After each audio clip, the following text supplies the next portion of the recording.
India में investment को लेकर के बहुत कम अवेयरनेस है और आपको इस बात के लिए थैंकफुल होना चाहिए भगवान को कि आप उस एज में जी रहे हैं जब आपके लिए इन्फॉर्मेशन पाना बहुत आसान हो चुका है। क्योंकि लोगों के पास पैसे होने के बावजूद भी सही जानकारी और सही इन्वेस्टमेंट स्ट्रेटजी ना होने की वजह से अपने ओल्ड एज में वो परेशान हो जाते हैं, फाइनेंशियली दूसरे पर डिपेंडेंट रहना पड़ता है।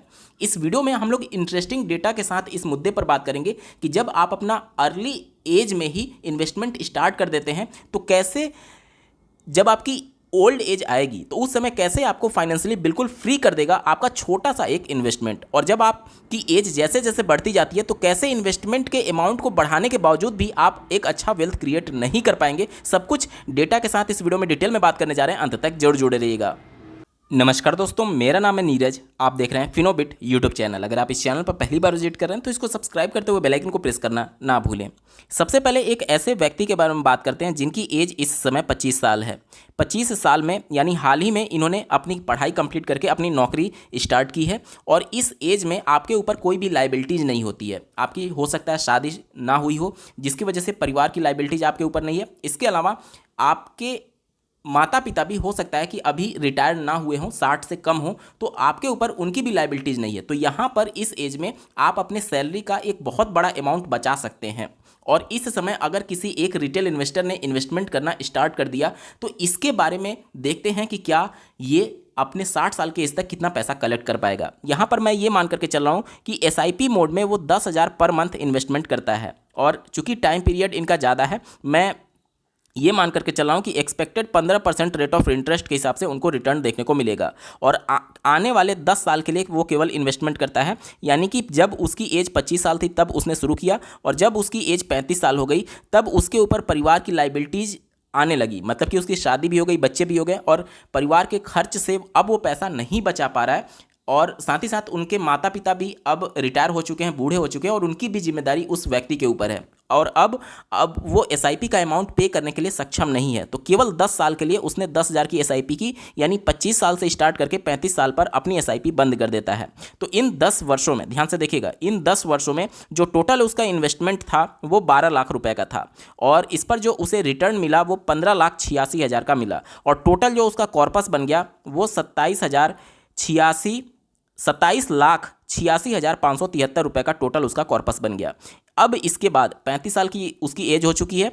अब परिवार की जिम्मेदारियों की वजह से वो अब एक भी नया रुपया इन्वेस्ट नहीं कर पा रहा है। तो जो अमाउंट उसको 35 साल के बाद मिल रहा था उसको वो रिडीम नहीं करता है, बल्कि एज इट इज इसको इन्वेस्टेड रहने देता है। अब ये लमसम की तरह बन जाएगा। अब ये क्या हो जाएगा, लमसम की तरह बन जाएगा, क्योंकि SIP उसने बंद कर दिया है।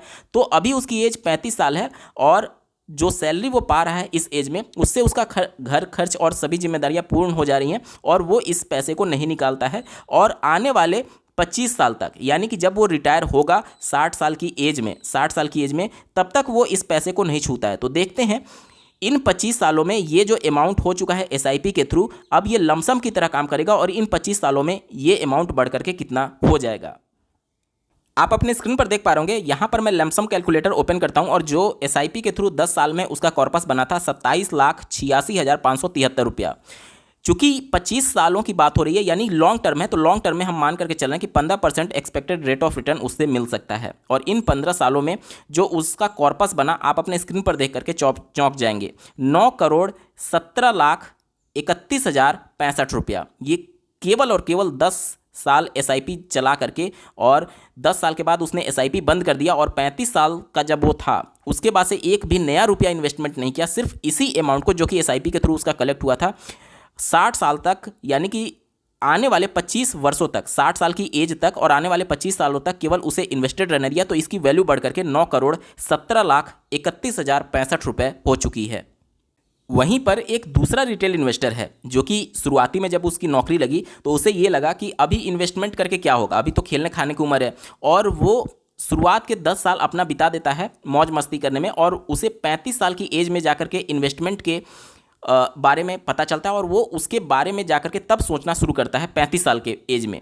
तो यहाँ पर मैं मान लेता हूँ कि एक ऐसा व्यक्ति है जो कि 35 साल में इन्वेस्टमेंट स्टार्ट करता है और अब चूंकि उसने अपने शुरुआत के 10 साल गंवा दिए हैं, तो अब मैं ये मान करके चल रहा हूँ कि ये 20,000 की मंथली एसआईपी कर रहा है, एसआईपी के थ्रू, ठीक है, 20,000 की मंथली एसआईपी। लॉन्ग टर्म का विजन है तो मैं 15% एक्सपेक्टेड रेट ऑफ रिटर्न मान करके चलता हूँ। और अभी इसकी एज 35 साल है, तो रिटायरमेंट 60 साल पर अगर लेना है तो इसके पास कितना समय है, 25 साल का समय है। तो मैं ये मान करके चल रहा हूँ कि ये अपनी एसआईपी 25 साल के लिए चलाएगा और इन 25 सालों में एसआईपी के थ्रू जो उसका कॉर्पस जनरेट होगा, आप अपने स्क्रीन पर देख पा रहे होंगे, 6,56,81,475 रुपए का वो कॉर्पस जनरेट कर पाएगा। अब आप ध्यान से सुनिएगा, एक ऐसा व्यक्ति जो कि 25 साल में इन्वेस्टमेंट स्टार्ट किया था, वो केवल 10 साल एसआईपी चला करके, और वो भी मात्र 10,000 की, उसका कॉर्पस बना था 9,17,00,000। और दूसरा व्यक्ति जो कि 35 साल में इन्वेस्टमेंट स्टार्ट करता है और वो 20,000 की एसआईपी चला रहा है, मतलब कि इस वाले व्यक्ति से जस्ट डबल की अमाउंट वो पर मंथ इन्वेस्टमेंट कर रहा है, फिर भी उसका जो कॉर्पस बन रहा है वो मात्र 6.5 करोड़ रुपए बन पा रहा है। तो अब आपको यहां से समझ में आ रहा होगा कि अर्ली स्टेज में जब आप अपना इन्वेस्टमेंट स्टार्ट करते हैं, जितने कम एज में इन्वेस्टमेंट स्टार्ट करते हैं, आपके पास कंपाउंडिंग के लिए उतना ज़्यादा समय होता है और आप लॉन्ग टर्म में उतना ही बड़ा अमाउंट जनरेट कर पाएंगे, कॉर्पस इकट्ठा कर पाएंगे। अब आपके मन में सवाल आएगा कि अभी व्यक्ति की एज मान लीजिए 25 साल है और 35 साल बाद यानी 60 साल की जब उसकी एज होगी, तो जो उसको अमाउंट मिल रहा था 9,17,00,000, क्या उसकी लाइफ को सुचारू रूप से चलाने के लिए, उसके खर्चे को वहन करने के लिए क्या ये अमाउंट सफिशियंट होगा? इसके बारे में एक बार बात कर लेते हैं, क्योंकि ये जो अमाउंट है वो इन्फ्लेशन एडजस्ट नहीं है। इन्फ्लेशन एडजस्ट करके हमें देखना होगा कि आज से 35 साल बाद जो 9,17,00,000 उसे मिलेंगे, उसका आज की डेट में वैल्यू कितना है।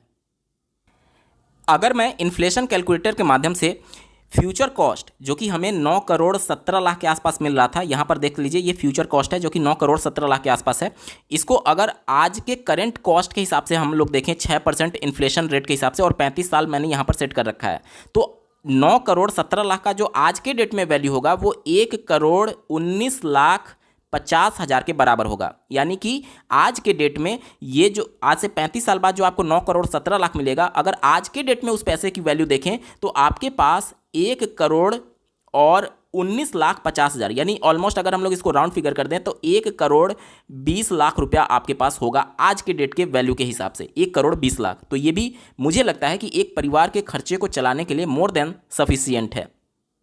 अब यहाँ से हम लोग ये मानते हैं कि अगर आज के डेट में कोई एक व्यक्ति 40,000 मंथली कमाता है तो उसके परिवार का खर्च आसानी से वहन किया जा सकता है, ठीक है। और इन्फ्लेशन कैलकुलेटर के माध्यम से हम लोग ये कैलकुलेट करते हैं कि चूंकि 25 साल में वो इन्वेस्टमेंट स्टार्ट किया था और 60 साल की एज में जा करके वो क्या करेगा, उसकी सारे सोर्स ऑफ इनकम जो सैलरी से हो रही होगी वो बंद हो चुका होगा, और उस दौरान 60 साल की एज में वो अपने टोटल इन्वेस्टमेंट की जो वैल्यू हो चुकी होगी उसी पर डिपेंडेंट होगा। तो हम लोग ये देखते हैं कि जब वो रिटायर हो चुका होगा तो जो उसका कॉर्पस जनरेट हुआ इन्वेस्टमेंट करके, क्या वो कॉर्पस सफिशियंट है उसके बुढ़ापे तक उसके सहारे के रूप में फाइनेंशियल जो भी उसके खर्चे हैं उसको वहन करने के लिए। तो आज की डेट में मान लीजिए एक परिवार 40,000 में खर्च उठा रहा है, लेकिन आज उसकी एज 25 साल है और 60 साल के बाद यानी 35 साल के बाद, 60 साल की एज में यानी 35 साल के बाद ये 40,000 का जो वैल्यू आज खर्च चल पा रहा है उतने में नहीं चलेगा, क्योंकि महंगाई भी बढ़ चुकी होगी। तो हम लोग यहाँ पर मानते हैं कि 6% इन्फ्लेशन रेट के हिसाब से आने वाले 35 साल में ये जो 40,000 की वैल्यू है उसका वैल्यू कितना हो जाएगा। तो आप अपने स्क्रीन पर देख पा रहे होंगे, इसका जो फ्यूचर कॉस्ट होगा वो 3,07,443 रुपया होगा। यानी आज किसी एक परिवार का खर्च अगर 40,000 में चल रहा है तो आने वाले 35 साल के बाद आज ही के बराबर खर्च करने के लिए उसको 3,07,443 रुपये की जरूरत पड़ेगी। क्यों? क्योंकि उस समय महंगाई बढ़ चुकी होगी या फिर पैसे की परचेजिंग पावर घट चुकी होगी इन्फ्लेशन की वजह से। अब मैं ये मान करके चलता हूँ कि जो रिटेल इन्वेस्टर है जब 60 साल की उसकी एज होगी तो SWP के माध्यम से जो टोटल इसने कॉर्पस इकट्ठा किया है उसी में से वो पैसा विड्रॉल करना शुरू करेगा। और आप अपने स्क्रीन पर देख करके आंकड़े चौंक जाएंगे। यहाँ पर ध्यान से देखिएगा, जो उसका टोटल कॉर्पस हो चुका था 35 साल में वो 9,17,00,000 का हो चुका था, और आज 40,000 पर मंथ खर्चे के हिसाब से 35 साल बाद 3,07,500 जो अभी हमने देखा इन्फ्लेशन कैलकुलेटर के माध्यम से वो पर मंथ विड्रॉल करना शुरू करेगा। एक्सपेक्टेड रेट ऑफ रिटर्न मैं 15% मान करके चल रहा हूँ कि उस समय इस अमाउंट पर उसे 15% का रिटर्न मिल रहा होगा लॉन्ग टर्म की जब बात आती है। और मैं 10 साल का समय यहाँ पर सेलेक्ट करता हूँ, तो आप अपने स्क्रीन पर देख करके चौंक जाएंगे कि हर महीने वो 3,07,000 रुपया निकाल भी रहा है, बावजूद इसके 10 साल बाद उसके इस कॉर्पस का वैल्यू जो होगा वो बढ़ करके 29,10,36,061 रुपया हो चुका होगा। यानी 9,17,00,000 से बढ़ करके 29 करोड़ रुपया हो चुका होगा, जबकि हर मंथ वो 3,07,500 रुपया पैसे निकाल भी ले रहा है। तो SWP इस कॉन्सेप्ट पर काम करती है, आप ध्यान से देखिएगा। मान लीजिए एक बाल्टी है और इस बाल्टी में ऊपर से एक नल लगा हुआ है जहाँ से पानी आ रहा है, ठीक है। अब यहाँ से ध्यान से देखिएगा, इस बाल्टी में भी एक नल लगा हुआ है जहाँ से जो पानी निकालने की स्पीड है वो ऊपर से जो बाल्टी में पानी आ रहा है उसके आधे से भी कम है, इससे क्या होगा कि जितने स्पीड से पानी आ रही है वो क्या कर रहेगी, यहाँ से जिस स्पीड से पानी निकल रहा है, जितना पानी निकला उससे ज़्यादा ये बाल्टी क्या होगा, भरता चला जाएगा। क्यों बाल्टी भरता चला जाएगा? क्योंकि ऊपर से जो स्पीड से पानी आ रहा है वो ज़्यादा तेज़ है और जो पानी निकल रहा है वो कम तेज़ है। तो जाहिर सी बात है जितना पानी निकलने के बावजूद जो ऊपर से ज़्यादा स्पीड आ रहा है उसकी वजह से ये बाल्टी क्या होगा, भरता चला जाएगा। इसी कॉन्सेप्ट पर SWP काम करती है। ध्यान से देखिएगा, ये जो टोटल कॉर्पस है वो 15% expected yearly rate of return के हिसाब से पैसा ग्रो कर रहा है, और पर मंथ जो हम पैसा निकाल रहे हैं वो सिर्फ और सिर्फ 3,07,500 रुपया पर मंथ निकाल रहे हैं। तो हमें ये देखना होगा कि ये जो अमाउंट है, ध्यान से सुनिएगा, ये जो अमाउंट है इस टोटल कॉर्पस का कितना परसेंट है। आप अपने स्क्रीन पर देख पा रहे होंगे ये पर मंथ अमाउंट निकाला जा रहा था और ये टोटल उसका कॉर्पस था। अब अगर यहाँ से कितना अमाउंट निकाला गया अगर मैं परसेंटेज में कन्वर्ट करूँ पर मंथ, तो आप अपने स्क्रीन पर देख लीजिए जो पर मंथ अमाउंट निकाला जा रहा है वो टोटल कॉर्पस का 0.335% मात्र है। और अगर ईयरली बेसिस पर हम लोग कैलकुलेट करने की कोशिश करें तो चूंकि ये मंथली बेसिस पर इतना अमाउंट निकाला जा रहा है तो ईयरली बेसिस पर कितना निकाला जाएगा, तो 12 से हम लोग इसमें मल्टीप्लाई कर देते हैं। यानी कि जो टोटल अमाउंट वो निकाल रहा है अपने कॉर्पस का साल भर में वो सिर्फ 4% निकाल रहा है। कितना? 4% निकाल रहा है, जबकि उसका पैसा कितने परसेंट से ग्रो कर रहा है, उसका पैसा 15% के हिसाब से ग्रो कर रहा है। अब आप याद करिए वो बाल्टी वाला कॉन्सेप्ट, यहाँ से आप ध्यान से देखिएगा, ये जो नल है यहाँ से 15% के हिसाब से पैसा इस बाल्टी में आ रहा है और आप इस बाल्टी से मात्र 4% के हिसाब से पैसा निकाल रहे हैं साल का, और 15% के हिसाब से पैसा क्या हो रहा है इस बाल्टी में आता जा रहा है साल का, और सिर्फ आप 4% निकाल रहे हैं। तो 11% से ये पैसा क्या हो रहा है इस बाल्टी में क्या हो रहा है, भरता चला जा रहा है। इसी वजह से जो आपका 9 करोड़ का कॉर्पस था वो बढ़ करके 29 करोड़ का हो जा रहा है, जो कि आप अपने स्क्रीन पर भी देख पा रहे होंगे। तो इस प्रकार से जब आप अपने इन्वेस्टमेंट को लेकर के सिंसियर रहते हैं और स्टार्टिंग में ही जब आपकी जॉब लग गई, स्टार्टिंग से ही आपको सैलरी मिलने लगा, तो भले ही आप थोड़ा अमाउंट ही इन्वेस्टमेंट करिए, थोड़ा ही 2,000 अगर आप बचा पा रहे हैं तो 2,000 डालिए, 3,000 बचा पा रहे हैं 3,000 डालिए। लेकिन शुरुआत में चूंकि आपके ऊपर लाइबिलिटीज नहीं होती है इसलिए आप ज़्यादा से ज़्यादा पैसे बचा सकते हैं, और अगर उन पैसे को अगर आप इन्वेस्ट करते हैं तो यकीन मानिए ऐसा व्यक्ति जो कि आपसे 10 साल बाद 15 साल बाद इन्वेस्टमेंट करता है और आपसे दुगना तिगना भी इन्वेस्टमेंट कर ले फिर भी आपकी टक्कर नहीं ले सकता। तो ये पूरा स्ट्रेटेजी होता है कि आपको अर्ली स्टेज में किस प्रकार से अपने इन्वेस्टमेंट को स्टार्ट कर देना चाहिए, क्योंकि लॉन्ग टर्म में ये पैसा कंपाउंड होते होते इतना बड़ा अमाउंट हो जाएगा कि आप रिटायरमेंट के बाद बैठ करके खा सकते हैं और आसानी से अपनी लाइफ जो है वो बिल्कुल टेंशन फ्री होकर के, फाइनेंशियली फ्री होकर के आप अपनी लाइफ को खुशी खुशी बिता सकते हैं।